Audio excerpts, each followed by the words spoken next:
Sir सबसे पहले तो मैं ये जानना चाहूँगा, जो ये बोल रहे हैं कि 60 लड़कियों की वीडियो बाहर आई है इतनी पहले, कोई एक आदमी ऐसा आ जाए जो कोई वीडियो दिखा दे जो वायरल।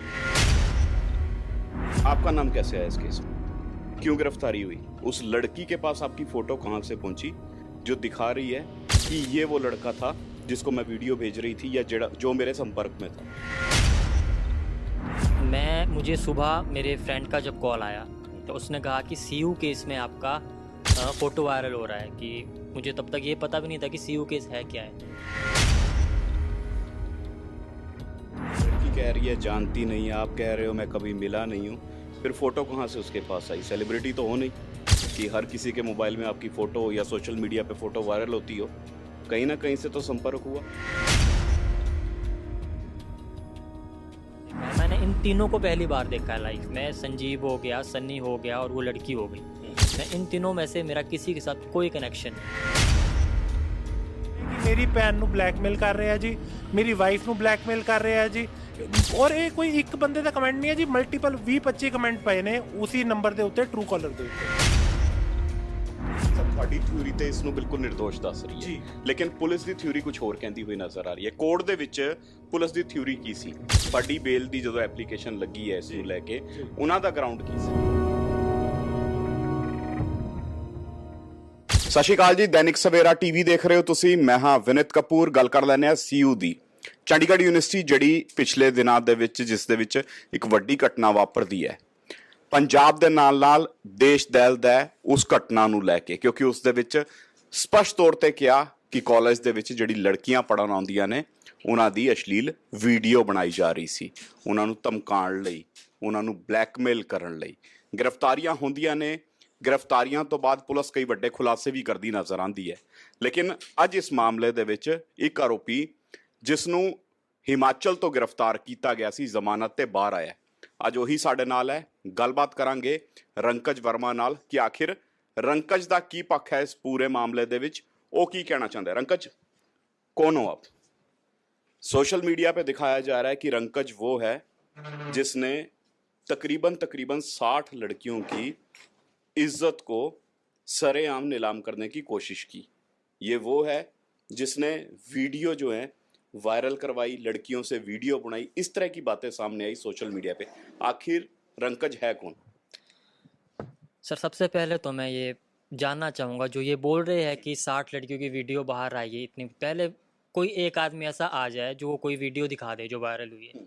सबसे पहले मुझे वो वीडियो दिखाया जो बात हुई। और बाकी रही बात रंकज वर्मा की, तो सिर्फ मैं एक ट्रैवल कंपनी चलाता हूँ, अपना बिजनेस है, अच्छा खासा पढ़ा लिखा हूँ, मुझे ये सब काम करने की कोई ज़रूरत भी नहीं है। अगर वीडियो कोई वायरल हुई है तो जो वीडियो वायरल हुई है कम से कम मुझे कोई दिखाया तो सही। कोई एक आदमी भी खड़ा होकर ये बता सकता है कि मैंने वीडियो देखी है।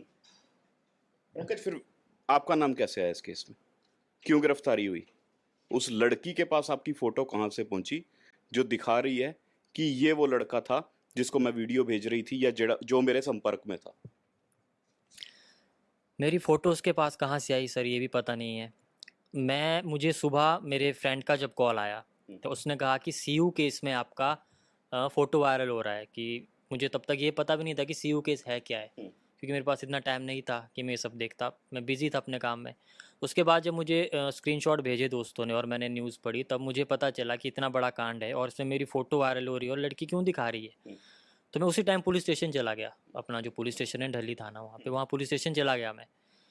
तो पुलिस स्टेशन जाने के बाद मैंने वहाँ पे रिपोर्ट लिखा दी कि मेरी फ़ोटो वायरल हो रही है, इसका कुछ करिए, इस पर एक्शन लीजिए, ये बहुत गलत बात है, क्योंकि मेरी पूरी लाइफ बर्बाद हो सकती है।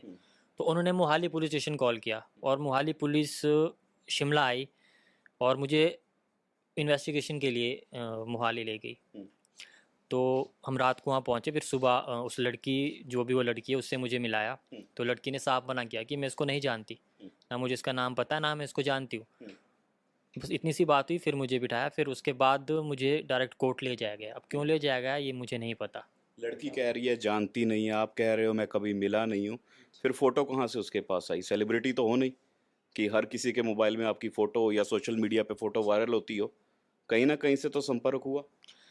सर जिसने फ़ोटो लगाई है वो चौथा आदमी है, आर्मी मैन संजीव। अब उसने क्यों फ़ोटो लगाई है वो वही बता सकता है कि उसको फ़ोटो अच्छी लगी है तब लगाई, क्या किया वो सिर्फ वही बता सकता है। ये तो मैंने भी उससे यही कहा था कि मैं कोई सेलिब्रिटी तो हूँ नहीं हूँ। उसने फ़ोटो क्यों लगाई, वो मुझे अच्छी लगी फ़ोटो तेरी, मैंने लगाई, मुझे नहीं पता कि तू कौन है। उसने क्यों फ़ोटो लगाई ये मैं भी जानना चाहता हूँ, इसी के लिए हम कुछ। यानी जिस मोबाइल से, यानी लड़की के मोबाइल से जिस नंबर पे कहा जा रहा है कि वीडियो सेंड की जा रही थी, उसकी डीपी पे आपकी फोटो थी? जी, उस डीपी मेरी उसने रखी थी, नंबर उसका था। उसको जानते हो?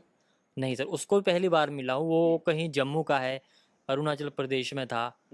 तो मैंने तो उसको पहली बार देखा है, मैंने इन तीनों को पहली बार देखा है लाइफ में। संजीव हो गया, सन्नी हो गया और वो लड़की हो गई।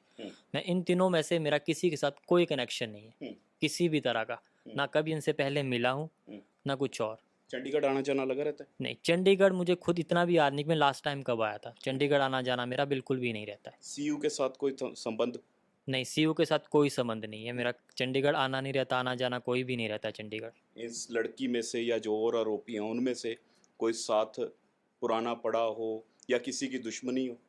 नहीं, दुश्मनी भी सर मेरी किसी के साथ नहीं है, ना किसी के साथ कभी लड़ाई झगड़ा हुआ है, ना उनके साथ मेरा कोई भी कनेक्शन नहीं है, छोटा सा भी कनेक्शन नहीं है, कुछ भी नहीं है। उन तीनों को मैं जानता ही नहीं हूँ। उन तीनों ने खुद भी ये कमिट किया है कि ना ये मुझे नहीं जानते, वो तीनों मुझे नहीं जानते और मैं भी उनको नहीं जानता हूँ। ਚਲੋ ਸਪਸ਼ਟ ਲਫ਼ਜ਼ਾਂ ਦੇ ਵਿੱਚ ਕਹਿ ਰਿਹਾ ਕਿ ਇਸ ਦਾ ਉਹਨਾਂ ਨਾਲ ਲੈਣਾ ਦੇਣਾ ਨਹੀਂ ਹੈ। ਵਕੀਲ ਸਾਹਿਬ ਸਾਡੇ ਨਾਲ ਨੇ। ਵਕੀਲ ਸਾਹਿਬ, ਥਿਊਰੀ ਨਹੀਂ ਸਮਝ ਆ ਰਹੀ। ਮੁੰਡਾ ਕਹਿ ਰਿਹਾ ਕਿ ਮੇਰਾ ਕਿਸੇ ਨਾਲ ਲਿੰਕ ਨਹੀਂ ਹੈ, ਪੁਲਿਸ ਗ੍ਰਿਫਤਾਰ ਕਰਦੀ ਹੈ, 20 ਦਿਨ ਜੇਲ੍ਹ ਦੇ ਵਿੱਚ ਵੀ ਰਹਿ ਕੇ ਆਂਦਾ, ਜੇਲ੍ਹ ਦੇ ਵਿੱਚ ਵੀ ਰਿਹਾ, ਸਲਾਖਾਂ ਦੇ ਪਿੱਛੇ ਰਿਹਾ ਔਰ ਤਰ੍ਹਾਂ ਤਰ੍ਹਾਂ ਦੀ ਗੱਲਾਂ ਹੋਈਆਂ ਇਸ ਨੂੰ ਲੈ ਕੇ। ਥਿਊਰੀ ਕੀ ਬਣਦੀ ਹੈ? ਕਿਆ ਫੋਟੋ ਜਿਹੜੀ ਹੈ ਐਵੇਂ ਕੋਈ ਚੱਕ ਕੇ ਡੀਪੀ ਤੇ ਲਾਂਦਾ ਨਹੀਂ? ਕੁਛ ਨਾ ਕੁਛ ਤੇ ਕਿੱਸਾ ਹੋਇਆ ਹੋਏਗਾ। ਅਸਲ ਤੁਸੀਂ ਕੇਸ ਲੜ ਰਹੇ ਹੋ, ਡਿਫੈਂਡ ਕਰ ਰਹੇ ਹੋ ਉਸਨੂੰ, ਮਾਮਲਾ ਕਹਿੰਦਾ ਕੀ ਹੈ? ਸਰ ਮੈਂ ਕੇਸ ਫੜਨ ਤੋਂ ਪਹਿਲਾਂ ਸਾਰੀ ਗੱਲ ਸਮਝੀ, ਹਰ ਇੱਕ ਮੁੱਦੇ ਨੂੰ, ਹਰ ਇੱਕ ਇਸ਼ੂ ਨੂੰ ਮੈਂ ਧਿਆਨ ਨਾਲ ਸਮਝਿਆ। ਜੋ ਮੇਰੀ ਸਮਝ ਕਹਿੰਦੀ ਹੈ ਕਿ ਇਹਦਾ ਇੱਕ ਸੋਸ਼ਲ ਮੀਡੀਆ ਅਕਾਊਂਟ ਹੈ ਇੰਸਟਾਗ੍ਰਾਮ ਔਰ ਫੇਸਬੁੱਕ ਤੇ, ਟੂਰਿਜ਼ਮ ਦਾ ਕੰਮ ਹੈ, ਐਡਵਰਟੀਜ਼ਮੈਂਟ ਕਰਦਾ ਹੈ ਕਿ ਜੀ ਤੁਸੀਂ ਆਓ 5 ਦਿਨਾਂ ਲਈ ਇਹ ਆਫਰ, 7 ਦਿਨਾਂ ਲਈ ਇਹ ਆਫਰ। ਉਹਦੇ ਲਈ ਇਹਨੂੰ ਆਪਣਾ ਫੇਸਬੁੱਕ ਅਕਾਊਂਟ ਓਪਨ ਰੱਖਣਾ ਪਿਆ। ਜਿਹੜਾ ਉਹ ਫੇਸਬੁੱਕ ਅਕਾਊਂਟ ਓਪਨ ਰਿਹਾ ਉਹ ਅੱਜ ਵੀ ਓਪਨ ਹੈ। ਜੇ ਤੁਸੀਂ ਜਾ ਕੇ ਦੇਖੋਗੇ ਇਹਦੀ ਫੋਟੋ ਉੱਥੇ ਹੀ ਪਈ ਹੈ ਜੀ। ਇਹ ਗੁੱਡ ਲੁਕਿੰਗ ਮੁੰਡਾ ਸੀਗਾ, ਇਹਦੀ ਫੋਟੋ ਸ਼ਾਇਦ ਇਸ ਲਈ ਯੂਜ਼ ਕੀਤੀ ਗਈ ਕਿ ਕੁੜੀਆਂ ਨੂੰ ਅਟਰੈਕਟ ਕਰਨਾ ਸੀਗਾ ਕਿ I'm a very good looking boy, ਤੇ ਸ਼ਾਇਦ ਆਨਲਾਈਨ ਉਹਨਾਂ ਨੂੰ ਕੁੜੀਆਂ ਨੂੰ ਫਸਾਉਣ ਲਈ ਇਹਦੀ ਫੋਟੋ ਡਾਊਨਲੋਡ ਕਰਕੇ ਐਜ਼ ਅ ਡੀਪੀ ਯੂਜ਼ ਕੀਤੀ ਗਈ ਤਾਂ ਕਿ ਕੁੜੀਆਂ ਅਟਰੈਕਟ ਹੋਣ ਤੇ ਬਾਅਦ ਚ ਉਹਨਾਂ ਦਾ ਸ਼ਾਇਦ ਵੀਡੀਓ ਬਣਾ ਕੇ ਬਲੈਕਮੇਲ ਕੀਤਾ ਜਾਵੇ ਜੀ। ਲੇਕਿਨ ਵਕੀਲ ਸਾਹਿਬ, ਤੁਹਾਨੂੰ ਲੱਗਦਾ ਨਹੀਂ ਕਿ ਇੰਨਾ ਵੱਡਾ ਤੇ ਸਟਾਰ ਵੀ ਨਹੀਂ ਹੈ ਜਾਂ ਇੰਨਾ ਵੱਡਾ ਤੇ ਇਸ ਦਾ ਕੰਮ ਵੀ ਨਹੀਂ ਹੈ, ਇੰਨਾ ਵੱਡਾ ਨਾਂ ਵੀ ਨਹੀਂ ਹੈ, ਇਸ ਦੀ ਫੋਟੋ ਕਿਉਂ, ਹੋਰ ਕਿਸੇ ਦੀ ਫੋਟੋ ਕਿਉਂ ਨਹੀਂ? ਵਿਖਾਣ ਨੂੰ ਤਾਂ ਬਥੇਰੇ ਮੁੰਡੇ ਨੇ, ਬਥੇਰੇ ਸੈਲੀਬ੍ਰਿਟੀ ਹੈ, ਕਿਸੇ ਦੀ ਵੀ ਫੋਟੋ ਲਾ ਸਕਦੇ। ਇਸ ਦੀ ਫੋਟੋ ਦਾ ਅਸਲ ਕਿੱਸਾ ਕੀ? ਸਰ ਜੇ ਸੈਲੀਬ੍ਰਿਟੀ ਦੀ ਲਗਾ ਦੋਗੇ ਤੇ ਫੜੇ ਜਾਓਗੇ, ਕਿਉਂਕਿ ਸ਼ਾਹਰੁਖ ਖਾਨ ਜਾਂ ਸਲਮਾਨ ਖਾਨ ਤੇ ਕਿਸੇ ਆਮ ਕੁੜੀ ਨੂੰ ਮੈਸੇਜ ਨਹੀਂ ਕਰੇਗਾ ਜੀ। ਇਹ ਇੱਕ ਆਮ ਆਦਮੀ ਦੀ ਹੀ ਫੋਟੋ ਚਾਹੀਦੀ ਸੀ ਜਿਹਨੂੰ ਕੋਈ ਜ਼ਿਆਦਾ ਨਾ ਜਾਣਦਾ ਹੋਵੇ ਤਾਂ ਕਿ ਇਹਦੀ ਫੋਟੋ ਦਾ ਮਿਸਯੂਜ਼ ਕੀਤਾ ਜਾ ਸਕੇ ਔਰ ਕਿ ਇਹ ਫੜੇ ਨਾ ਜਾਣ ਜੀ। ਇਸ ਤੋਂ ਇਲਾਵਾ ਇਹਦੇ ਵਿੱਚ ਹੋਰ ਕੋਈ ਲੌਜਿਕ ਜਾਂ ਕੋਈ ਹੋਰ ਰੀਜ਼ਨ ਨਹੀਂ ਹੈ ਜੀ। ਫੋਟੋ ਸੀਗੀ, ਲਗਾ ਲਈ, ਕੁੜੀਆਂ ਨੂੰ ਅਟਰੈਕਟ ਕੀਤਾ ਔਰ ਉਸੇ ਨੰਬਰ ਤੋਂ ਜੇ ਅਗਰ 2 ਸਾਲ ਤੋਂ ਐਸਾ ਗਲਤ ਕੰਮ ਚੱਲ ਰਿਹਾ ਬਲੈਕਮੇਲਿੰਗ ਦਾ, ਦੈਟ ਮੀਨਸ ਕਿ ਉਹ ਮੋਬਾਈਲ ਨੰਬਰ ਤੇ ਓਬਵੀਅਸਲੀ ਸੰਜੀਵ ਸਿੰਘ ਤੇ ਕਿਤੇ ਨਾ ਕਿਤੇ ਬਲੈਕਮੇਲਿੰਗ ਦੇ ਐਕਟ ਦੇ ਵਿੱਚ ਇਨਵੋਲਵ ਸੀਗਾ। ਤੇ ਇਹਦੀ ਫੋਟੋ ਨੂੰ ਬਿਕੋਜ਼ ਇੱਕ ਇਨੋਸੈਂਟ ਆਦਮੀ ਹੈ, ਕਾਮਨ ਆਦਮੀ ਹੈ, ਕੋਈ ਜ਼ਿਆਦਾ ਲੋਕ ਜਾਣਦੇ ਨਹੀਂ ਹੈ ਹਿਮਾਚਲ ਤੋਂ ਬਾਹਰ, ਤੇ ਜੇ ਉਹ ਹਿਮਾਚਲ ਤੋਂ ਬਾਹਰ ਰਹਿ ਕੇ ਆਪਣੇ ਐਕਟੀਵਿਟੀਜ਼ ਕਰ ਰਿਹਾ ਹੈ ਤੇ ਫੜੇ ਜਾਣ ਦਾ ਡਰ ਵੀ ਨਹੀਂ ਸੀਗਾ। ਇਸ ਕਰਕੇ ਸ਼ਾਇਦ ਇਹਦੀ ਫੋਟੋ ਲਗਾਈ ਗਈ ਔਰ ਉਹ ਫੋਟੋ ਦਾ ਮਿਸਯੂਜ਼ ਕੀਤਾ ਗਿਆ ਜੀ। 2 ਸਾਲ ਤੋਂ ਤੁਸੀਂ ਕਹਿ ਰਹੇ ਹੋ ਬਲੈਕਮੇਲਿੰਗ ਚੱਲ ਰਹੀ ਸੀ ਜੀ, ਇਹ ਕਿਆ ਪੁਲਿਸ ਦੀ ਇਨਵੈਸਟੀਗੇਸ਼ਨ ਚ ਆਇਆ? ਸਰ ਇਹ ਇਨਵੈਸਟੀਗੇਸ਼ਨ ਮੇਰੀ ਆਪਣੀ ਇਨਵੈਸਟੀਗੇਸ਼ਨ 'ਚ ਆਇਆ ਹੈ। ਮੈਂ ਅੱਜ ਤੁਹਾਨੂੰ ਵੀ ਕਹੂੰਗਾ ਜੀ, FIR ਦੇ ਵਿੱਚ ਮੋਬਾਈਲ ਨੰਬਰ ਹੈ, ਤੁਸੀਂ ਜਾਓ ਟਰੂ ਕਾਲਰ ਨੂੰ ਡਾਊਨਲੋਡ ਕਰੋ, ਉੱਥੇ ਜਾ ਕੇ ਨੰਬਰ ਪਾਓ ਤੇ ਨੀਚੇ ਕਮੈਂਟ ਦੇਖੋ ਜੀ। ਕੋਈ ਮਹਾਰਾਸ਼ਟਰ ਦਾ ਹੈ, ਕੋਈ ਮੱਧ ਪ੍ਰਦੇਸ਼ ਦਾ ਹੈ, ਕੋਈ ਇੰਦੌਰ ਦਾ ਹੈ, ਕੋਈ ਅਸਾਮ ਦਾ ਹੈ। ਉੱਥੇ ਲੋਕੀ ਕਲੀਅਰ ਕੱਟ ਲਿਖ ਰਹੇ ਨੇ ਕਿ ਮੇਰੀ ਭੈਣ ਨੂੰ ਬਲੈਕਮੇਲ ਕਰ ਰਿਹਾ ਜੀ, ਮੇਰੀ ਵਾਈਫ ਨੂੰ ਬਲੈਕਮੇਲ ਕਰ ਰਿਹਾ ਜੀ। ਔਰ ਇਹ ਕੋਈ ਇੱਕ ਬੰਦੇ ਦਾ ਕਮੈਂਟ ਨਹੀਂ ਹੈ ਜੀ, ਮਲਟੀਪਲ 20-25 ਕਮੈਂਟ ਪਏ ਨੇ ਉਸੇ ਨੰਬਰ ਦੇ ਉੱਤੇ, ਟਰੂ ਕਾਲਰ ਦੇ ਉੱਤੇ। ਇਹ ਕੋਈ ਨੈਕਸਸ ਹੈ? ਸਰ ਇਹ ਸ਼ਾਇਦ ਮੈਨੂੰ ਲੱਗ ਰਿਹਾ ਹੈ ਕਿ ਬਲੈਕਮੇਲਿੰਗ ਕਰਨ ਦਾ ਕੁਝ ਇੱਕ ਕੰਮ ਚੱਲ ਰਿਹਾ ਸੀ ਯੂਜ਼ਿੰਗ ਦੈਟ ਮੋਬਾਈਲ ਨੰਬਰ। ਔਰ ਇੱਕ ਮੈਂ ਬੜੀ ਸਪਸ਼ਟ ਗੱਲ ਦੱਸਦਾ ਜੀ, ਉਹ ਮੋਬਾਈਲ ਨੰਬਰ ਮਿਲਿਆ ਹੈ ਸੰਜੀਵ ਸਿੰਘ ਦੇ ਕੋਲੋਂ, ਤੇ ਇਹ ਨੰਬਰ ਕੀ ਸੀ, ਕੀ ਕਰ ਰਿਹਾ ਸੀ, ਇਹ ਸਾਰਾ ਕੁਝ ਸੰਜੀਵ ਸਿੰਘ ਹੀ ਤੁਹਾਨੂੰ ਦੱਸ ਪਾਏਗਾ ਜੀ। ਸਾਡੀ ਤੇ ਇੱਕ ਥਿਊਰੀ ਹੈ ਜੋ ਸਾਰੇ ਫੈਕਟਸ ਨੂੰ ਦੇਖ ਕੇ ਹਾਈਲੀ ਪ੍ਰੋਬੇਬਲ ਸਾਨੂੰ ਦਿਖ ਰਹੀ ਹੈ ਜੀ। ਤੁਹਾਡੀ ਥਿਊਰੀ ਤੇ ਇਸ ਨੂੰ ਬਿਲਕੁਲ ਨਿਰਦੋਸ਼ ਦੱਸ ਰਹੀ ਹੈ, ਲੇਕਿਨ ਪੁਲਿਸ ਦੀ ਥਿਊਰੀ ਕੁਝ ਹੋਰ ਕਹਿੰਦੀ ਹੋਈ ਨਜ਼ਰ ਆ ਰਹੀ ਹੈ। ਕੋਰਟ ਦੇ ਵਿੱਚ ਪੁਲਿਸ ਦੀ ਥਿਊਰੀ ਕੀ ਸੀ? ਤੁਹਾਡੀ ਬੇਲ ਦੀ ਜਦੋਂ ਐਪਲੀਕੇਸ਼ਨ ਲੱਗੀ ਹੈ ਇਸ ਨੂੰ ਲੈ ਕੇ, ਉਹਨਾਂ ਦਾ ਗਰਾਊਂਡ ਕੀ ਸੀ? ਸਰ ਮੈਂ ਪਹਿਲੀ ਗੱਲ ਇਹ ਕਹੂੰਗਾ ਕਿ ਪੁਲਿਸ ਦੀ ਕੋਈ ਥਿਊਰੀ ਹੀ ਨਹੀਂ ਹੈ ਜੀ। ਇੱਕ ਦਿਨ ਉਹ ਕਹਿੰਦੇ ਨੇ ਕਿ ਜੀ ਇਹ ਮੁੰਡਾ ਇਨੋਸੈਂਟ ਹੈ, ਦੂਜੇ ਦਿਨ ਆ ਕੇ ਕਹਿੰਦੇ ਨੇ ਕਿ ਜੀ ਇਹਨੇ ਕਨਫੈਸ਼ਨ ਕਰ ਲਿਆ, ਤੀਸਰੇ ਦਿਨ ਕਹਿੰਦੇ ਨੇ ਜੀ ਕੋਈ ਵੀਡੀਓ ਹੀ ਨਹੀਂ ਹੈ, ਔਰ ਚੌਥੇ ਦਿਨ ਕਹਿੰਦੇ ਨੇ ਇਸ ਮੁੰਡੇ ਨੇ ਉਹੀ ਵੀਡੀਓ ਅੱਗੇ ਭੇਜਤੀ ਹੈ ਜੀ। ਐਟਲੀਸਟ ਇੱਕ ਸਟੈਂਡ ਲਓ, ਇੱਕ ਮਜ਼ਾਕ ਬਣਾ ਕੇ ਰੱਖਤਾ ਹੈ ਜੀ ਇਨਵੈਸਟੀਗੇਸ਼ਨ ਦਾ। ਇਹਨਾਂ ਦਾ ਦਿਲ ਕਰਦਾ ਹੈ ਕਿ ਜੋ ਲਿਖਣਾ ਹੈ ਅਸੀਂ ਲਿਖ ਕੇ ਕੋਰਟ ਨੂੰ ਦੇ ਦਈਏ, ਕੋਰਟ ਨੇ ਕਿਹੜਾ ਸਾਨੂੰ ਪੁੱਛਣਾ ਹੈ ਜੀ। ਉਹ ਕੋਰਟ ਨੇ ਇੱਕ ਇੱਕ ਚੀਜ਼ ਦਾ ਪਹਿਲੂ ਨੂੰ ਦੇਖਿਆ, ਰਿਮਾਂਡ ਪੇਪਰ ਪੜ੍ਹੇ, ਅਸੀਂ ਸਪੈਸੀਫਿਕ ਡੇਟਾ ਦੇ ਨਾਲ ਦੱਸਿਆ ਕਿ ਜੀ ਉਸ ਦਿਨ ਤੇ ਇਹ ਕਹਿ ਰਹੇ ਸੀ, ਅੱਜ ਇਹ ਕਹਿ ਰਹੇ ਨੇ। ਔਰ ਸਿਰਫ ਇਹਨਾਂ ਨੇ ਜਦੋਂ ਅਸੀਂ ਬੇਲ ਲਾਈ ਹੈ, ਬੇਲ ਨੂੰ ਰਿਫਿਊਜ਼ ਕਿਉਂ ਕਰਨਾ ਹੈ ਜੀ? ਮੁੰਡੇ ਦੀ ਫੋਟੋ ਹੈ, ਸੀਰੀਅਸ ਮੈਟਰ ਹੈ, ਇਨਵੈਸਟੀਗੇਸ਼ਨ ਚੱਲ ਰਹੀ ਹੈ। ਇਹਦਾ ਮਤਲਬ ਤੇ ਹੋ ਗਿਆ ਕਿ ਜੀ ਕਿਸੇ ਵੀ ਸੀਰੀਅਸ ਮੈਟਰ 'ਚ ਕਿਸੇ ਵੀ ਆਮ ਆਦਮੀ ਨੂੰ ਚੱਕ ਲਓ ਤੇ ਉਹਨੂੰ ਤੁਸੀਂ ਘੁਮਾ ਦਿਓ ਤੇ ਉਹਨੂੰ ਬੇਲ ਨਾ ਮਿਲੇ, ਬਿਕੋਜ਼ ਅਸੀਂ ਇਨਵੈਸਟੀਗੇਸ਼ਨ ਕਰ ਰਹੇ ਹਾਂ। ਔਰ ਇਨਵੈਸਟੀਗੇਸ਼ਨ ਦਾ ਲੀਗਲੀ ਕੋਈ ਟਾਈਮ ਬਾਉਂਡ ਨਹੀਂ ਹੈ ਜੀ, ਉਸ 2 ਮਹੀਨੇ ਵੀ ਚੱਲ ਸਕਦੀ ਹੈ, 2 ਸਾਲ ਵੀ ਚੱਲ ਸਕਦੀ ਹੈ। ਤੇ ਕੋਰਟ ਨੇ ਸਾਡੇ ਰਾਈਟ ਟੂ ਲਾਈਫ ਦੇ ਜਿਹੜਾ ਕਨਸਟੀਟਿਊਸ਼ਨਲ ਰਾਈਟ ਹੈ ਸਾਡਾ, ਉਹਨੂੰ ਮੰਨਿਆ। ਔਰ ਇਸ ਮੁੰਡੇ ਨੂੰ ਸਭ ਤੇ ਹੈ ਨਾ ਕਿ 3 ਮਹੀਨੇ ਦੇ ਅੰਦਰ ਚਾਰਜ ਸ਼ੀਟ ਜਿਹੜੀ ਹੈ ਉਹ ਵੀ ਫਾਈਲ ਕਰਨੀ ਹੁੰਦੀ ਹੈ ਗ੍ਰਿਫਤਾਰੀ ਤੋਂ। ਸਰ ਸਿਰਫ ਉਹ ਇੱਕ ਚੀਜ਼ ਹੈ ਕਿ ਡਿਫਾਲਟ ਬੇਲ ਮਿਲ ਜਾਏਗੀ ਅਗਰ ਚਾਰਜ ਸ਼ੀਟ ਫਾਈਲ ਨਹੀਂ ਹੋਏਗੀ। ਅਸੀਂ ਕਿਤੇ ਪ੍ਰਤੀਬੰਧ ਨਹੀਂ ਕਰ ਰਹੇ ਕਿ ਤੁਸੀਂ 90 ਦਿਨ 'ਚ ਹੀ ਦੇਣੀ ਹੈ। ਅੱਜ ਕੱਲ੍ਹ ਉਹ 80 ਦਿਨਾਂ ਬਾਅਦ ਪਹਿਲੀ ਚਲਾਨ ਸ਼ੀਟ ਦਿੰਦੇ ਨੇ ਤੇ ਕਹਿੰਦੇ ਨੇ ਜੀ ਫਰਦਰ ਇਨਵੈਸਟੀਗੇਸ਼ਨ ਗੋਇੰਗ ਔਨ, ਤਾਂ ਕਿ ਨਾ ਜੀ ਅਸੀਂ ਡਿਫਾਲਟ ਬੇਲ ਲੈ ਸਕੀਏ ਤੇ ਨਾ ਸਾਨੂੰ ਬਾਅਦ ਦੇ ਵਿੱਚ ਕੋਈ ਬੈਨੀਫਿਟ ਮਿਲੇ। ਤੇ ਫਰਦਰ ਇਨਵੈਸਟੀਗੇਸ਼ਨ 'ਚ ਕੀ ਹੈ ਜੀ, ਕੋਈ ਵੀ 4 ਕਾਗਜ਼ ਉਠਾ ਕੇ ਲਾ ਦਿਓ ਤੇ ਗੱਲ ਖਤਮ ਹੋ ਗਈ ਹੈ ਜੀ। ਚਲੋ ਪੰਕਜ ਦਾ ਭਰਾ ਪੰਕਜ ਵੀ ਸਾਡੇ ਨਾਲ ਹੈ, ਗੱਲਬਾਤ ਕਰਨੇ। पंकज, आपका भाई एक्यूज्ड बनाया गया एक ऐसे मामले में जिसने पूरे देश को हिला के रख दिया, जिसने पंजाब को हिला के रख दिया, क्या कहना चाहोगे अपने भाई को लेकर?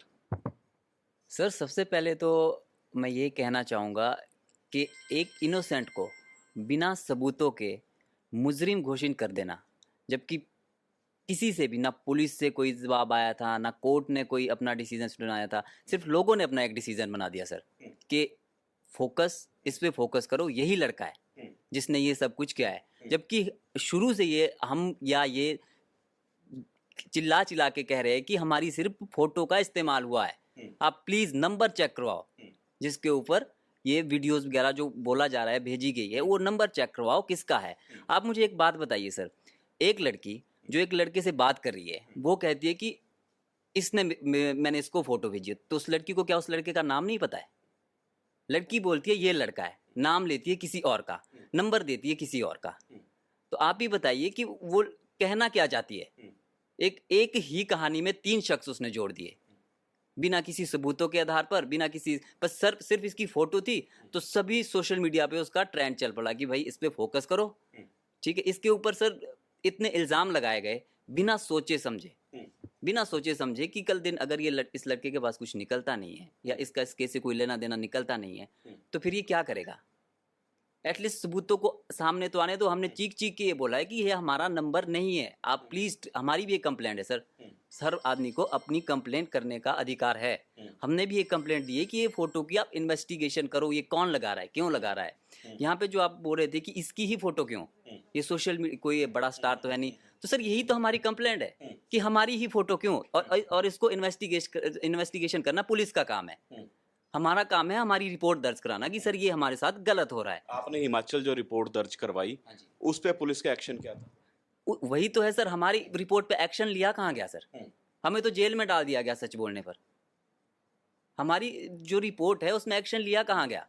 हमने तो वो वही तो हम गए थे कि हमारी भी रिपोर्ट है, हम इस पे भी तो एक्शन लो कि किसने लगाई है, क्यों वहाँ पे एक्शन लिया ही नहीं गया सर। एक आदमी सच बोलने गया पुलिस वाले के पास। अगर सर आप बताइए, अगर कोई मुजरिम होता है, आपने किसी मुजरिम को खुद पुलिस के पास जाते हुए देखा है कि भाई आओ मैंने गलत काम किया है और मुझे पकड़ लो? एक लड़का जब खुद पुलिस के पास जाता है कि मेरी भी एक कंप्लेंट है, इसकी इन्वेस्टिगेशन करो, उसकी इन्वेस्टिगेशन तो होती ही नहीं है। अब पता नहीं सिर्फ इसलिए कि वो एक लड़का है और उसको सच बोलने की सज़ा क्या दी जाती है, 20 दिन की जेल। तो ये कहाँ का इंसाफ है सर? ये समझ में नहीं आ रहा है कि ये हमारा किस तरह का कानून है। एक लड़के को इंसाफ मिलना चाहिए सर। हम नहीं बोल रहे लड़कियों के साथ अगर किसी ने ऐसा काम किया है, हम उन लड़कियों के साथ खड़े हैं जो क्या, अगर ऐसी कोई वीडियोस बनाई गई है, आगे वायरल की गई है, वो बहुत ही गंदा और घिनौना काम है, हम उनके साथ खड़े हैं। सबसे आगे मैं खड़ा हूँ उनके प्रोटेस्ट के लिए। पर ऐसा तो नहीं है ना कि आप उसमें एक इनोसेंट को फंसा दो कि इसने किया है। कोई सबूत है शुरू से लेकर अभी तक? एक भी सबूत दे दो। मैं ये बोलता हूँ कि इस लड़के की आप जो फेसबुक है ओपन पड़ी है, उस पे उन लड़कों को फ्रेंड ही दिखा दो बस। मुझे सिर्फ इसकी फ्रेंड लिस्ट में उनका नाम दिखा दो। अगर ये कसूरवार है उसका सिर्फ नाम दिखा दो ना कि हाँ भाई ये फ्रेंड है। कहीं से कोई भी लिंक नहीं है सर, कोई भी लिंक नहीं। गिरफ्तारी जब हुई आपकी, आप कह रहे हो कि आप पुलिस स्टेशन खुद गए, पंजाब पुलिस वहीं पे आके आपको कस्टडी में लेती है, यहाँ लेकर आती है। गिरफ्तारी के दौरान क्या कुछ रहा? क्या कोई इंटेरोगेशन दौरान 3rd डिग्री टॉर्चर हुआ या कुछ और, या आपको कहा गया कि जुर्म कबूल कर लो, आपको गवाह बना दिया जाएगा, सज़ा कम होगी, इस तरह की बात हुई? नहीं सर, कोई टॉर्चर नहीं हुआ, कोई 3rd डिग्री यूज़ नहीं हुआ है। बस नॉर्मल सी पूछताछ हुई है कि आप इनको जानते हो या क्या है। तो मैंने बताया मैं इनको नहीं जानता, बाकी उनको सब पता लग गया था कि मैंने कुछ भी नहीं किया है। बस इतनी ही पूछ रहे, ज़्यादा पूछताछ मेरे से नहीं की। मेरा फ़ोन उनके पास था 18 तारीख से, वो अब तक उनके पास ही है। बस नॉर्मल सी पूछताछ की उन्होंने, इंटरोगेशन की, बिल्कुल नॉर्मल सी, कि आप सन्नी को जानते हो या आप इस लड़की को जानते हो या आप संजीव को जानते हो। फिर उनसे भी सेम ही क्वेश्चन पूछे तो उन्होंने भी मना किया और मैंने भी मना ही किया, क्योंकि हम लोग एक दूसरे को नहीं जानते। बस इतनी ही पूछताछ हुई, बाकी ना कोई टॉर्चर हुआ है ना कोई गलत बिहेव हुआ है हम मेरे साथ वहाँ पे। ਵਕੀਲ ਸਾਹਿਬ, ਇੱਕ ਆਖਰੀ ਸਵਾਲ, ਹੁਣ ਤੁਹਾਡਾ ਗਰਾਊਂਡ ਕੀ ਕਹਿੰਦਾ ਹੈ? ਤੁਹਾਡੇ ਕੋਲ ਦਲੀਲਾਂ ਜਿਹੜੀਆਂ ਨੇ ਉਹ ਕੀ ਕਹਿੰਦੀਆਂ ਨੇ? ਕਿਉਂਕਿ ਇੱਕ ਚੀਜ਼ ਆ ਵੀ ਨਿਕਲ ਕੇ ਸਾਹਮਣੇ ਹੈ ਕਿ ਕੋਈ ਹੋਰ ਵਕੀਲ ਵੀ ਆਪਣੇ ਆਪ ਇਸ ਮਾਮਲੇ ਦੇ ਵਿੱਚ ਆਪਣੇ ਆਪ ਨੂੰ ਇਹਨਾਂ ਦਾ ਵਕੀਲ ਦੱਸਦਾ ਹੋਇਆ ਨਜ਼ਰ ਆ ਰਹੀ, ਉਹ ਵੀ ਕਿੱਸਾ ਦੱਸ ਦਿਓ। ਔਰ ਓਵਰਆਲ ਹੁਣ ਤੁਸੀਂ ਇਸ ਪੂਰੇ ਮਾਮਲੇ ਨੂੰ ਕਿਸ ਤਰ੍ਹਾਂ ਡਿਫੈਂਡ ਕਰ ਪਾਓਗੇ? ਸਰ ਮੈਂ ਤੁਹਾਡੇ ਸਾਰੇ ਸਵਾਲਾਂ ਦਾ ਜਵਾਬ ਦਊਂਗਾ। ਪਹਿਲੇ ਮੈਂ ਤੁਹਾਡੇ ਮਾਧਿਅਮ ਦੇ ਥਰੂ ਆਪਣੀ ਸਾਰੀ ਭੈਣਾਂ ਨੂੰ ਜੋ CU 'ਚ ਪੜ੍ਹ ਰਹੀਆਂ ਨੇ ਉਹਨਾਂ ਨੂੰ ਬੜੇ ਕੌਨਫੀਡੈਂਟਲੀ ਦੱਸ ਸਕਦਾ ਕਿ ਅੱਜ ਤੱਕ ਇੱਕ ਵੀ ਵੀਡੀਓ ਬਾਹਰ ਨਹੀਂ ਆਇਆ। ਤੁਹਾਨੂੰ ਡਰਨ ਦੀ ਘਬਰਾਉਣ ਦੀ ਕੋਈ ਲੋੜ ਨਹੀਂ ਹੈ। ਸਾਰੇ ਫੋਨ CFSL ਸਕੈਨਿੰਗ ਹੋਈ ਹੈ ਜੀ। ਇੱਕ ਵੀ ਕੁੜੀ ਦਾ ਵੀਡੀਓ ਐਕਸੈਪਟ ਉਸ ਆਪਣੀ ਕੁੜੀ ਦਾ ਵੀਡੀਓ ਜੋ ਅਕਿਊਜ਼ਡ ਹੈ, ਕਿਸੇ ਦਾ ਵੀਡੀਓ ਬਾਹਰ ਨਹੀਂ ਆਇਆ। ਇਸ ਲਈ ਤੁਸੀਂ ਬੇਫਿਕਰ ਰਹੋ, ਆਪਣੀ ਲਾਈਫ 'ਚ ਕੰਟੀਨਿਊ ਕਰੋ ਔਰ ਬਿਲਕੁਲ ਤੁਹਾਨੂੰ ਡਰਨ ਦੀ ਲੋੜ ਨਹੀਂ ਹੈ। ਕੋਈ ਵੀ ਵੀਡੀਓ ਬਾਹਰ ਨਹੀਂ ਹੈ। ਇੱਕ ਇਹ ਹਵਾ ਕ੍ਰੀਏਟ ਹੋਇਆ ਸੀ ਜਿਹੜਾ ਖਤਮ ਹੋ ਗਿਆ। ਗੱਲ ਕਰੀਏ ਵਕੀਲ ਸਾਹਿਬ ਦੀ, ਮੈਨੂੰ ਨਹੀਂ ਪਤਾ ਜੀ ਉਹ ਕੌਣ ਨੇ। ਮੇਰੇ ਨਾਲ ਵੀ ਫੋਨ ਤੇ ਗੱਲ ਹੋਈ ਉਹਨਾਂ ਦੀ, ਅਸੀਂ ਇਹ ਕਰ ਦਾਂਗੇ, ਅਸੀਂ CBI ਇਨਵੈਸਟੀਗੇਸ਼ਨ ਕਰਾ ਦਾਂਗੇ, ਉਹ ਕਰਾ ਦਾਂਗੇ, ਜਦ ਕਿ ਅਸੀਂ ਉਹਨੂੰ ਕਦੀ ਆਥੋਰਾਈਜ਼ ਹੀ ਨਹੀਂ ਕੀਤਾ। ਤੇ ਸ਼ਾਇਦ ਉਹਨਾਂ ਨੇ ਸਾਡਾ ਬਹੁਤ ਨੁਕਸਾਨ ਕੀਤਾ। ਬਿਕੋਜ਼ ਤੁਹਾਨੂੰ ਜੇ ਯਾਦ ਹੋਏਗਾ 18 ਤਰੀਕ ਨੂੰ ਜਦੋਂ ਇਹਨਾਂ ਨੂੰ ਪੇਸ਼ ਕੀਤਾ ਗਿਆ, ਬਾਹਰ ਆ ਕੇ ਉਹ ਕਹਿ ਰਹੇ ਨੇ ਕਿ ਸਨੀ ਮਹਿਤਾ ਮੇਰਾ ਦੋਸਤ ਹੈ ਜੀ, ਮੈਨੂੰ ਬਚਪਨ ਦਾ ਜਾਣਦਾ ਹਾਂ। ਇਸ ਕਰਕੇ ਜਿਹੜਾ ਆਲਰੇਡੀ ਮੇਰੀ ਇੱਕ ਇਮੇਜ ਡੈਂਟਡ ਸੀਗੀ ਉਹਨੂੰ ਹੋਰ ਡੈਂਟ ਕਰ ਦਿੱਤਾ ਗਿਆ ਕਿ ਬਈ ਇਹ ਤਾਂ ਨੋਨ ਨੇ, ਫਰੈਂਡ ਨੇ, ਮਤਲਬ ਕੋਈ ਨਾ ਕੋਈ ਰੋਲ ਇਹਨਾਂ ਦਾ ਹੋ ਸਕਦਾ ਹੈ, ਜੋ ਕਿ ਬਹੁਤ ਹੀ ਸ਼ਰਮਿੰਦਗੀ ਭਰਾ ਕੰਮ ਹੈ ਜੀ। ਤੇ ਅਸੀਂ ਉਹਨਾਂ ਦੀ ਵੀ ਬਾਰ ਕਾਉਂਸਲ ਦੇ ਵਿੱਚ ਜ਼ਰੂਰ ਕੰਪਲੇਂਟ ਕਰਾਂਗੇ ਔਰ ਰਿਕੁਐਸਟ ਕਰਾਂਗੇ ਕਿ ਉਹਨਾਂ ਦੇ ਉੱਤੇ ਹਾਰਸ਼ੈਸਟ ਪੋਸੀਬਲ ਐਕਸ਼ਨ ਲਿੱਤਾ ਜਾਵੇ। ਤੀਸਰੀ ਗੱਲ ਤੁਹਾਡੀ ਰਹਿ ਗਈ ਜੀ ਕੇਸ ਦੀ। ਕੇਸ ਦੇ ਵਿੱਚ ਦੇਖੋ ਜੀ ਇਹਨਾਂ ਨੇ 20 ਦਿਨ ਆਪਣੀ ਪੁਲਿਸ ਕਸਟਡੀ ਕਟਾ ਲਈ, ਇਨਵੈਸਟੀਗੇਸ਼ਨ ਹੋ ਗਈ, ਸਭ ਕੁਝ ਹੋ ਗਿਆ। ਮੈਂ ਇੱਕ ਰਿਕੁਐਸਟ ਕਰਾਂਗਾ ਕਿ ਸਾਨੂੰ ਵੀ ਦੇਖੋ ਜੀ SIT ਦੇ ਮੈਂਬਰਸ ਨੂੰ ਵੀ ਪਤਾ ਹੈ, ਸਾਰੀ ਉੱਪਰ ਤੱਕ ਪੁਲਿਸ ਅਥਾਰਟੀਜ਼ ਨੂੰ ਪਤਾ ਹੈ। ਮੈਂ ਰਿਕੁਐਸਟ ਵੀ ਪਾਈ ਸੀ DGP ਨੂੰ, ਚੀਫ ਮਿਨਿਸਟਰ ਨੂੰ, ਕਿ ਅਸੀਂ ਤੁਹਾਨੂੰ ਮਿਲਣਾ ਚਾਹੁੰਦੇ ਹਾਂ, ਆਪਣੀ ਗੱਲ ਨੂੰ ਸਾਹਮਣੇ ਰੱਖਣਾ ਚਾਹੁੰਦੇ ਹਾਂ। ਮੇਰੀ ਤੁਹਾਡੇ ਮਾਧਿਅਮ ਦੇ ਥਰੂ ਸਿਰਫ ਇੰਨੀ ਰਿਕੁਐਸਟ ਹੈ ਜੀ ਕਿ ਪਲੀਜ਼, ਇੱਕ ਆਮ ਆਦਮੀ ਨੂੰ ਬਹੁਤ ਪਰੇਸ਼ਾਨੀ ਹੋਈ ਹੈ, ਜੇ ਇਹਦੇ ਖਿਲਾਫ ਕੁਝ ਨਹੀਂ ਮਿਲਿਆ ਹੈ ਤਾਂ ਪਲੀਜ਼ ਇਹਨੂੰ ਜਲਦੀ ਤੋਂ ਜਲਦੀ ਕਲੀਨ ਚਿਟ ਦੇਵੋ ਤੇ ਇਹਨੂੰ ਰੀਹੈਬਿਲਿਟੇਟ ਕਰਨ ਲਈ ਜੋ ਵੀ ਕੰਪਨਸੇਸ਼ਨ ਬਣਦਾ ਹੈ ਇਸ ਮੁੰਡੇ ਨੂੰ ਦਿਓ। ਇਹਨੇ 20 ਦਿਨ 'ਚ ਬਹੁਤ ਸਿਆ ਹੈ ਔਰ ਇਸ ਇਕੱਲੇ ਮੁੰਡੇ ਨੇ ਨਹੀਂ ਸਿਆ, ਇਹਦੀ ਬ੍ਰਦਰ ਨੇ, ਇਹਦੇ ਪੇਰੈਂਟਸ ਨੇ। ਇਹਦੇ ਪੇਰੈਂਟਸ ਨੂੰ ਮੈਂ ਖੁਦ ਆਪਣੀ ਅੱਖਾਂ ਨਾਲ ਰੋਂਦੇ ਹੋਏ ਦੇਖਿਆ ਜੀ। ਕੋਰਟ ਕਚਹਿਰੀ ਦੇ ਬਾਹਰ ਖੜੇ ਹੋ ਕੇ 5-5 ਲੋਕ ਆਏ ਹੋਏ ਨੇ, ਪਰੇਸ਼ਾਨ ਹੋ ਰਹੇ ਨੇ, ਰੋ ਰਹੇ ਨੇ। ਆਲਰੇਡੀ ਹੈਲਥ ਇਸ਼ੂਜ਼ ਹੈਗੇ ਨੇ, ਖੁਦਾ ਨਾ ਖਾਸਤਾ ਉਹਨਾਂ ਨੂੰ ਕੁਝ ਹੋ ਜਾਂਦਾ ਤੇ ਕੀ ਉਹ ਨੁਕਸਾਨ ਕੋਈ ਵੀ ਉਹਨੂੰ ਭਰ ਪਾਉਂਦਾ? ਤੇ ਜਸਟ ਆਪਾਂ ਇੱਕ ਗੱਲ ਸੁਣੀ ਇੱਕ ਕੰਨ ਤੋਂ, ਵਿਸ਼ਵਾਸ ਕੀਤਾ ਤੇ ਉਹਦੇ ਉੱਤੇ ਆਪਾਂ ਪੂਰੀ ਦੁਨੀਆ ਸ਼ੋਰ ਮਚਾਤਾ ਕਿ ਜੀ ਇਹੀ ਇਹਨੇ ਹੀ ਕੀਤਾ ਹੈ, ਇਹੀ ਕਨਵਿਕਟ ਹੈ, ਇਹਨੂੰ ਸਜ਼ਾ ਦਿਓ, ਇਹਨੂੰ ਸਜ਼ਾ ਦਿਓ।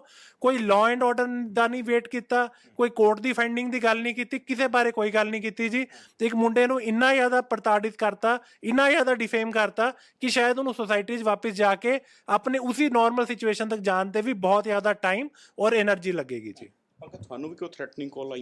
नहीं, थ्रेटनिंग कॉल्स कोई नहीं आई सर, थ्रेटनिंग कॉल कोई नहीं आई। बस वही है कि बहुत गंदे गंदे कमेंट्स लोग दे रहे थे, बिना सच्चाई जा नहीं, सब कुछ जो मन में आया वो बोलते जा रहे थे सर। बाकी ऐसी कोई थ्रेटनिंग कॉल्स नहीं आई है सर। ਚਲੋ ਹੁਣ ਸਿੱਧੇ ਤੌਰ ਤੇ ਇਸ ਨੂੰ ਜ਼ਮਾਨਤ ਮਿਲ ਗਈ ਹੈ। ਵਕੀਲ ਸਾਹਿਬ ਕਹਿ ਰਹੇ ਨੇ ਕਿ ਕੇਸ ਨੂੰ ਲੜਦੇ ਹੋਏ ਕਿਤੇ ਨਾ ਕਿਤੇ ਇਸ ਨੂੰ ਬੇਕਸੂਰ ਸਾਬਿਤ ਕਰਾਉਣ ਦੀ ਕੋਸ਼ਿਸ਼ ਕਰਨਗੇ।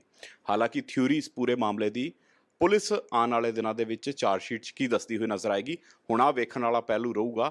ਲੇਕਿਨ ਇੰਨਾ ਜ਼ਰੂਰ ਹੈ ਕਿ ਇਹ ਮੁੰਡਾ ਖੁਦ ਨੂੰ ਬੇਕਸੂਰ ਦੱਸਦਾ ਹੋਇਆ ਨਜ਼ਰ ਆ ਰਿਹਾ, ਸਪਸ਼ਟ ਲਫ਼ਜ਼ਾਂ ਦੇ ਵਿੱਚ ਕਹਿੰਦਾ ਹੋਇਆ ਨਜ਼ਰ ਆ ਰਿਹਾ ਕਿ ਇਸ ਦੀ ਫੋਟੋ ਦਾ ਮਿਸਯੂਜ਼ ਕੀਤਾ ਗਿਆ। ਹਾਲਾਂਕਿ ਪੁਲਿਸ ਦੀ ਇਨਵੈਸਟੀਗੇਸ਼ਨ ਦੇ ਵਿੱਚ ਕਿਆ ਸਪਸ਼ਟ ਹੋ ਪਾਊਗਾ, ਇਹ ਆਉਣ ਵਾਲਾ ਸਮਾਂ ਦੱਸੂਗਾ। ਕੈਮਰਾ ਪਰਸਨ ਅਨਿਲ ਦੇ ਨਾਲ ਵਿਨਿਤ ਕਪੂਰ, ਦੈਨਿਕ ਸਵੇਰਾ TV, ਮੋਹਾਲੀ। ਗੁਰੂ ਸਮੀਰ ਜੀ, ਤੁਹਾਡੇ ਸ਼ਹਿਰ 'ਚ ਪਹਿਲੀ ਵਾਰ ਅਦਭੁਤ ਸ਼ਕਤੀ ਚਮਤਕਾਰ ਦੇਖੋ। ਦੇਸ਼ ਵਿਦੇਸ਼ ਬੈਠੇ ਸਾਨੂੰ WhatsApp ਤੇ ਵੀ ਕਾਲ ਕਰ ਸਕਦੇ ਆ। ਘਰ ਬੈਠੇ 11 ਮਿੰਟਾਂ 'ਚ 101% ਗਰੰਟੀ ਨਾਲ। ਵਸ਼ੀਕਰਨ ਅਤੇ ਮੁੱਠ ਕਰਨੀ ਦੇ ਮਾਹਰ। ਸਭ ਤੋਂ ਪਹਿਲਾਂ ਕੰਮ ਕਰਨ ਦਾ ਵਾਅਦਾ ਕਹਿੰਦੇ ਨਹੀਂ, ਕਰਕੇ ਦਿਖਾਉਂਦੇ ਆ।